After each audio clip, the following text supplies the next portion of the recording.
All right, it's another story on the go. All right, this time I'm telling you the story about living with the PaLungan Tribe in Malaysia. So I decided to go during Christmas time to Malaysia, and I fly off to Barrio. So first of all, how to get there.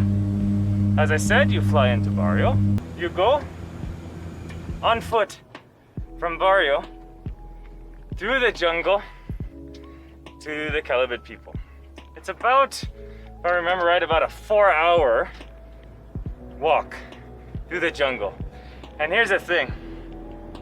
I stayed one night in Barrio first.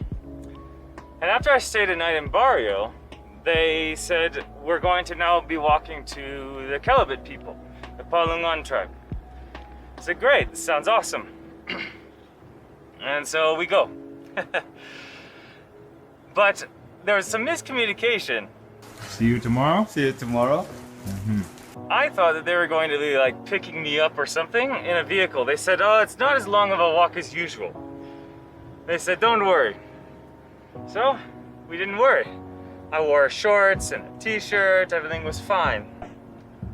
Except to come to find out, the jungle is quite aggressive. To this day, I still have scars from that walk. One of the things that happened on that walk was I came across all these leeches. Like a lot of leeches. Because it was a lot of the rainforest / jungle there is in standing water. And so I didn't bring the right kind of shoes. And I'm walking along and I see that there's some leeches on my feet. And so I pulled a few of them off. Probably not the most effective way. I know there's lots of different strategies, twisting them, using different kinds of chemicals, fire, etc. I didn't have anything with me, I just grabbed and ripped out. So I did that a few times, and I put my feet in the water, keep walking, and I realized I'd have 5 more on my foot.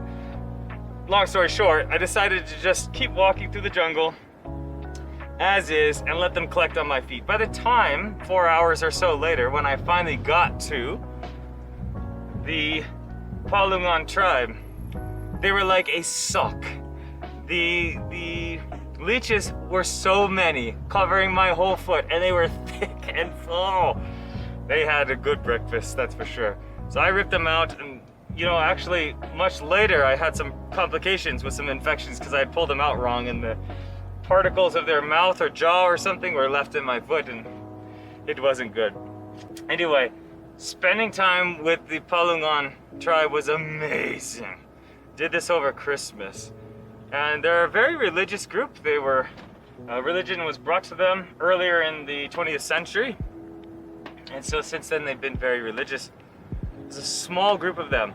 I think they said something like 30 or so people live there anymore. They live in what are called longhouses. Down in the description below, I'll include a link to my time interviewing them and exploring that area and being in the longhouse itself.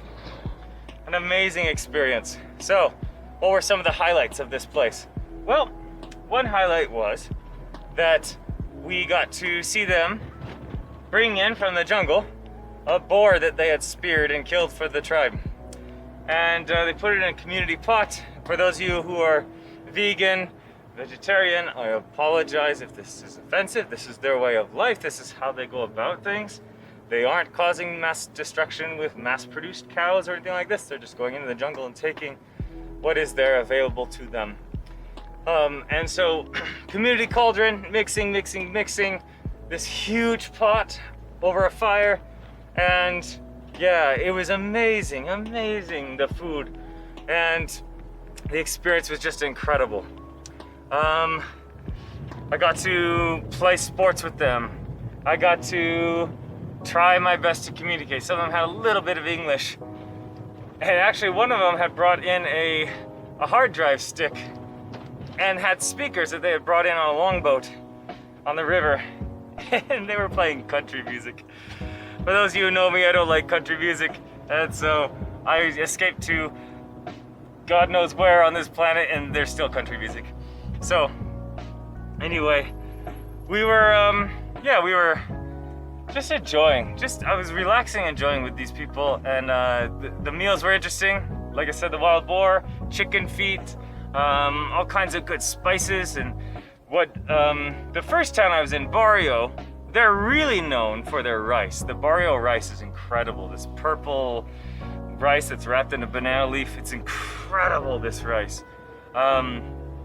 So yeah, I would say the experience overall was just an incredible time. You should look up down below in the description. I'll have some information about the Kelabit people. One thing that's interesting about them is their language is dying off because there's only about 30 people left. It's not a written language, it's only a spoken language, Kelabit. And so different linguists, different professors and linguists are coming into the tribe to document their language so that it doesn't die off. And if you don't know about language death, again, look down in the description below. I'll have a link for language deaths.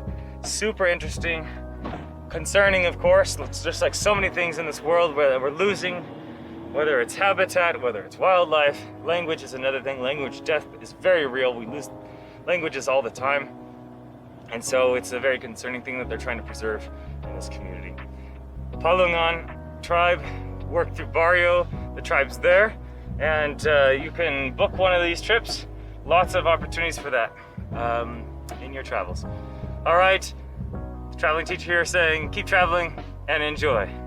Traveling Teacher here, thank you so much for watching. Make sure you hit the subscription button and the notification bell button below. Make sure you like this video, and for more content, stay tuned. Check out this playlist, check out that subscription logo there. Keep traveling.